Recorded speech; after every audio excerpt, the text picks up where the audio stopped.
दोस्तों Garuda construction and engineering limited इस company का आईपीओ दोस्तों 8 अक्टूबर 2024 से 10 अक्टूबर 2024 के बीच में आता हुआ नजर आएगा। आपको फेस वैल्यू इसकी रखी गई है 5 रुपए पर शेयर। प्राइस बैंड होगा 92 टू 95 रुपीज। 157 शेयरों का एक लॉट होगा। दोस्तों इशू साइज की बात की जाए तो 264 करोड़ रुपए का इशू साइज है। 173 करोड़ रुपए इसमें से फ्रेश इशू है, यानी ये वाला पैसा जो है वो कंपनी के पास जाएगा और कंपनी इसे यूज करेगी।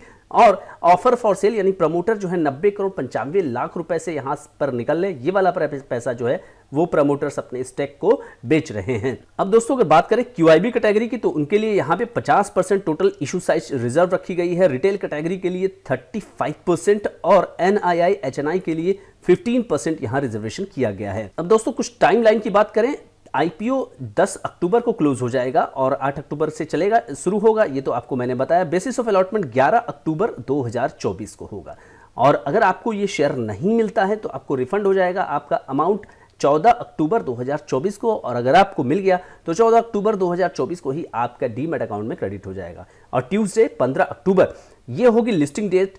कंपनी है गरुड़ा कंस्ट्रक्शन, एक नई कंपनी आपको बाजार में आते हुए नजर आएगी 15 अक्टूबर को। दोस्तों यहां किस तरह से लॉट साइज बनाई गई है वो आप देखिए। रिटेल के लिए एक लॉट के लिए 157 शेयरों के लिए 14,915 रुपए लगाने होंगे। एक एक करके आप बढ़ेंगे और रिटेल के मैक्सिमम में पहुंचेंगे 13 लॉट तक। 2041 शेयरों के लिए आपको लगाना होगा 1,93,895 रुपए। एसएचएनआई मिनिमम 14 लॉट के लिए लगाएंगे 2,198 शेयरों के लिए 2,08,810 रुपए। और एक एक करके आप बढ़ेंगे, एसएचएनआई मैक्सिमम तक जाएंगे 67 लॉट में 10,519 शेयरों के लिए। यहां पर मैक्सिमम अमाउंट होगा 9,99,305।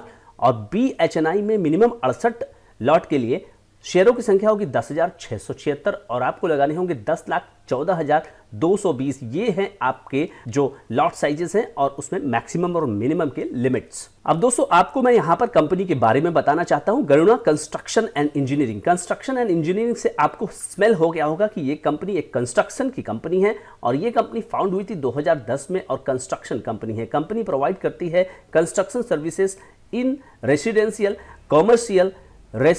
कमर्शियल दोनों, इंफ्रास्ट्रक्चर एंड इंडस्ट्रियल प्रोजेक्ट में, और एडिशनल सर्विस है for infrastructure and hospitality project में कंपनी भी काम करती है।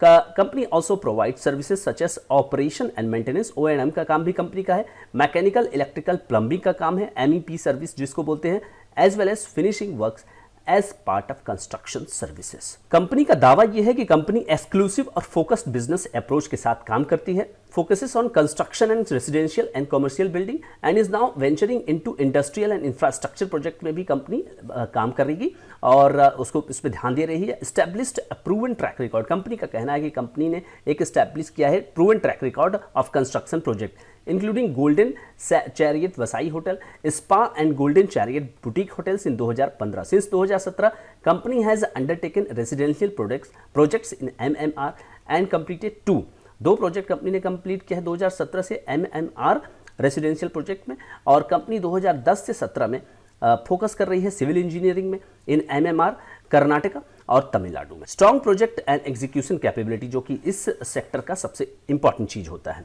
कंपनी का दावा है कि उसका स्ट्रॉन्ग फाइनेंशियल और हेल्दी बैलेंस शीट है और उस पर हम लोग अभी चर्चा करेंगे। यहाँ पे इसको स्किप करते हैं। यहाँ से visible growth through increased order book, company का ये कहना है कि उसके पास पेंडिंग प्रोजेक्ट और आउटगोइंग जो है उसकी ऑर्डर बुक एक स्ट्रॉन्ग साइज में है। और देखिए ऑर्डर बुक से तो कुछ होता नहीं, मैं उस पर बाद में बात करूंगा।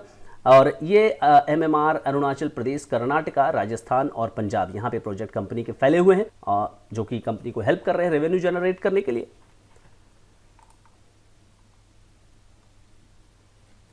और कंपनी का ये भी कहना है कि कंपनी की एक्सपीरियंस प्रमोटर, डायरेक्टर और मैनेजमेंट टीम है, ये कंपनी का कहना है। दोस्तों ये ध्यान रखिएगा, ये सारे दावे कंपनी के हैं और कंपनी के पास इस समय 65 परमानेंट एम्प्लॉइज काम कर रहे हैं। दोस्तों मैं आपको लेकर के आ गया हूं इस समय गरुड़ा कंस्ट्रक्शन एंड इंजीनियरिंग की वेबसाइट पर देखिए प्रोजेक्ट दिखाने के लिए तो कुछ होगा नहीं, कि प्रोडक्ट दिखाने के लिए कुछ होगा नहीं यहाँ पर।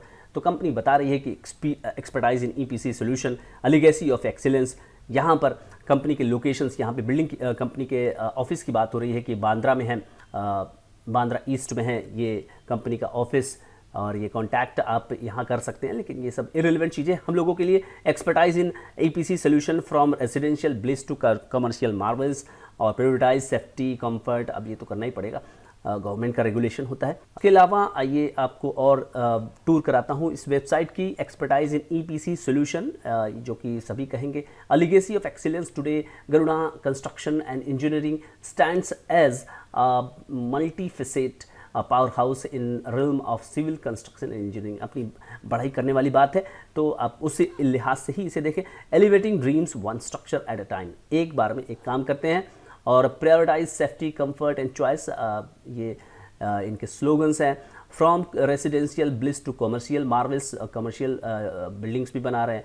और ये बेसिक इन्फॉर्मेशन रही कंपनी से रिलेटेड। तो यहाँ प्रोडक्ट तो दिखाने के लिए है नहीं, तो जो प्रोजेक्ट इन्होंने डिलीवर किए हैं उसके पिक्चर्स यहाँ कंपनी ने लगाए हैं। अब आइए दोस्तों बात कर लेते हैं कंपनी के फाइनेंशियल्स की। तो कंपनी के फाइनेंशियल्स में 2022 में कंपनी के एसेट्स 111 करोड़, काफ़ी छोटी कंपनी है दोस्तों। और अभी फिलहाल 31 मार्च 2024 को ये 228 करोड़ है। तो एसेट्स डबल हुए हैं क्या, लोन्स डबल हुए हैं? तो यहाँ आप देख सकते हैं कि लोन्स डबल नहीं हुए हैं, कंपनी ने अपने रिसोर्सेज के थ्रू इसको डबल किया हुआ है। तो 77 करोड़ का रेवेन्यू 161 करोड़ हो गया। और फिलहाल एक साल बाद ये थोड़ा सा इसमें दबाव है, तो 154 crore. Profit after tax PAT की बात करें तो 18 करोड़ 40 करोड़। एंड देन क्योंकि रेवेन्यू कम हुआ था तो यहाँ पे प्रॉफिट आफ्टर टैक्स कंपनी ने कम ही दिखाया है, तो ये एक अच्छी बात है। नेटवर्थ कंपनी का 119 करोड़ और जो कि 2022 में था 41 crore. Reserve and surplus company के पास 81 करोड़ के हैं, जो कि 2 साल पहले यानी 2022 31 मार्च को थे 29 करोड़। तो कंपनी लगातार आपको ग्रोथ करते हुए नजर आ रही है in terms of revenue, in terms of profit after tax, in terms of service, reserve and surplus and net worth. थोड़ा सा दबाव आपको 2023-24 के दौरान दिखेगा, 23-24 में यहाँ पर, और 22-23 की तुलना में थोड़ा सा रेवेन्यू यहाँ पे आपको कम होता हुआ नजर आ रहा है। उसी के अनुपात में यहाँ पे प्रॉफिट आफ्टर टैक्स भी कम होता हुआ आपको नजर आ रहा है। अब दोस्तों बात करते हैं कुछ की इंडिकेटर्स की। यहाँ आईपीओ अगर हाई प्राइस बैंड पर लिस्ट होगा तो 883 करोड़ हाई प्राइस बैंड पर अगर लिस्ट होगा केवल वहीं पर, तो काफी छोटी स्मॉल ये माइक्रो कैप कंपनी यहाँ पे नजर आ रही है। ROE 36% निकाल के कंपनी अपने निवेशकों को दे चुकी है। ROCE 46%, return on net worth 30%। तो ये तीनों ही स्ट्रांग हैं। प्राइस टू बुक यहाँ पे कंपनी ने जो रखा है वो महंगा है 5.97 और पैट मार्जिन 23%, दैट्स गुड। अब दोस्तों यहाँ पे आप देखें ईपीएस कंपनी का पोस्ट ईपीएस 4.52 पर कंपनी यहाँ पे पीई लेकर के आ रही है 21 का। बाकी कंपैरिजन करेंगे दूसरे कंपनियों से तो ये रहा 21, यहाँ पे मैं फिलअप करता हूं। और 4.8 के अराउंड पे आपको चाहिए 21 का पीई मार्केट से। और पीएसपी प्रोजेक्ट जो कि एक काफ़ी पॉपुलर कंपनी है जिसने काशी विश्वनाथ कॉरिडोर बनाया था, उसका भी 20 का पीई है इस समय बाजार में चल रहा है। और 34-35 रुपए के आसपास का पीई चल रहा है। तो यहाँ पे जो कंपनी अवेलेबल है उसी को क्यों ना लूँ मैं, लेकिन अभी रुक जाइए थोड़ा सा।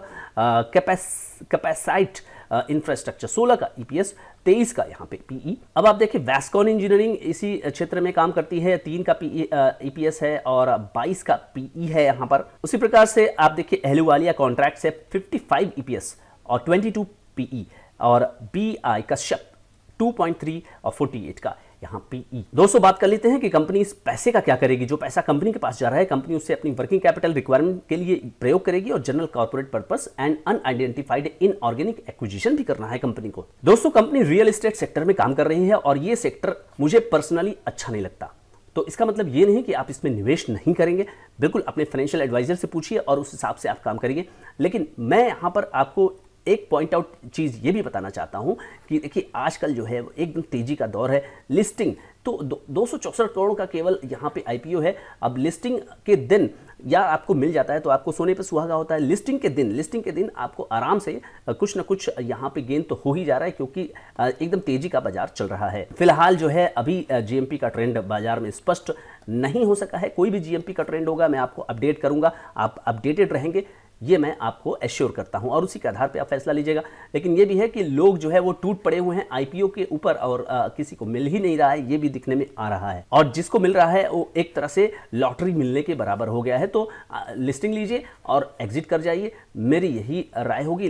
लेकिन फिर से मैं यही कहूँगी जो भी आपको करना है एडवाइजर से समझ के करिए। ये किसी भी तरह का कोई ओपिनियन सजेशन एडवाइस वाला वीडियो नहीं है। ये वीडियो केवल एजुकेशन पर्पज से फ्रेंड्स बनाया गया है। बाकी अगर बात करें लॉन्ग टर्म के लिए अगर आप इसको अपने पोर्टफोलियो में जगह देना चाहते हैं तो इस तरह की ये कंपनी मुझे नहीं लगता, पर्सनली नहीं लगता कि ये होनी चाहिए। इसके अलावा बहुत सारी अच्छी कंपनियां अगर रियल एस्टेट की भी हैं तो मार्केट में अवेलेबल है। लेकिन अगर कोई बहुत ही ज्यादा रिस्की इन्वेस्टर है कि उसको छोटे मार्केट कैप की कंपनी में ही निवेश करना है तो उसके लिए एक आदर्श कंपनी हो सकती है। तो दोस्तों मुझे लगता है कि लिस्टिंग और लॉन्ग टर्म दोनों पर ही मैंने अपनी जो राय रखी है वो आप उससे इत्तेफाक रख भी सकते हैं, उससे आप असहमत भी हो सकते हैं। तो जैसा भी आप समझे वो अपने पर्सनल ओपिनियन से ही समझें। और कोई भी एक्शन लेना हो तो फिर से मैं कह रहा हूं कि अपने फाइनेंशियल एडवाइजर से ही जरूर संपर्क करें, उसी के आधार पर ले। इस वीडियो में मेरे विचार किसी भी तरह से आपको आईपीओ में पैसा लगाने के लिए प्रेरित करने के लिए नहीं बनाए गए हैं, ये केवल एजुकेशन पर्पज से बनाया गया है। दोस्तों वीडियो अच्छा लगा तो इस वीडियो को शेयर करिए, इस वीडियो को लाइक भी करिए, और अगर आप इस चैनल पर नए हैं तो इस चैनल को सब्सक्राइब करना बिल्कुल ना भूलिएगा दोस्तों। Thank you so much friends.